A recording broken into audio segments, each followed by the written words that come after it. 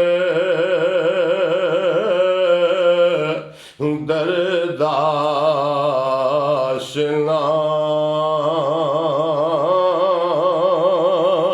کوئی اور ہے، اور میرے منہ میں میری زبان ہے، میرے جسم میں میری جان نہیں دے،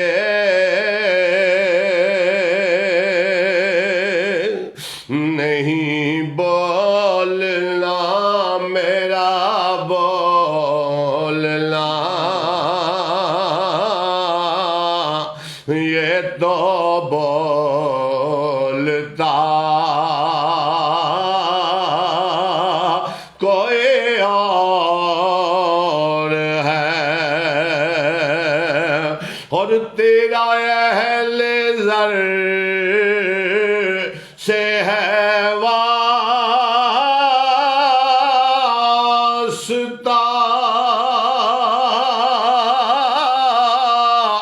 میرا مصطفیٰ سے ہے رابطہ،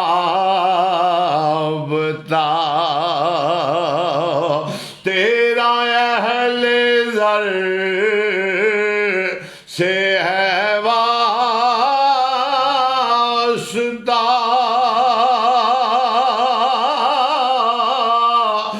میرا مصطفیٰ سے ہے رابطہ،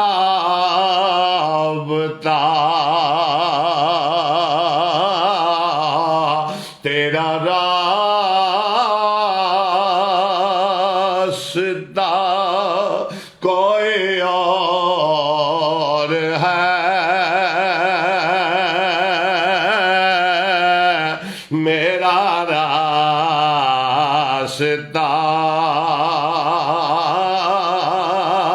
کوئی اور ہے، اور وہ یہاں نہیں کہ وہاں نہیں،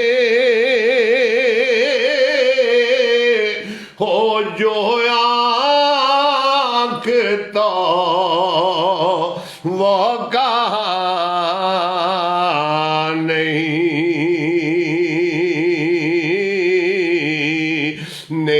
کام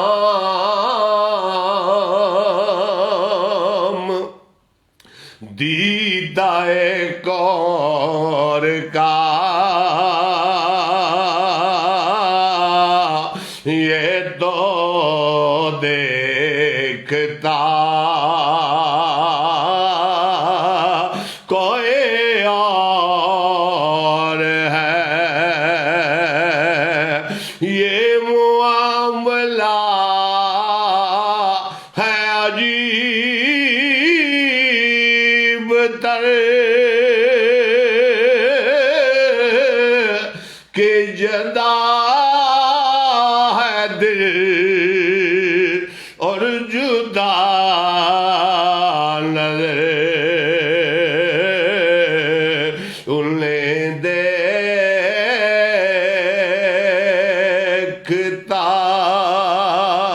کوئی اور ہے،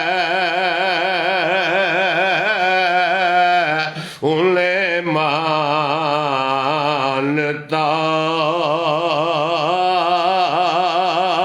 کوئی اور ہے،